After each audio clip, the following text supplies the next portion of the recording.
Hello everyone, today we will talk about how to fix or how to solve the problem of not loading on the application of Netflix. We click on settings. In this page you can click on apps, default apps, app settings. On above you can search about Netflix and you will enter. Then you can click on first stop and you can click OK. After that you will enter to the window of storage. Here you can click clear cache. Don't click clear data because that can delete your account.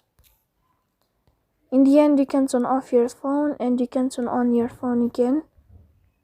So please don't forget to support us by like and subscribe. See you next time in another video and thank you for your attention.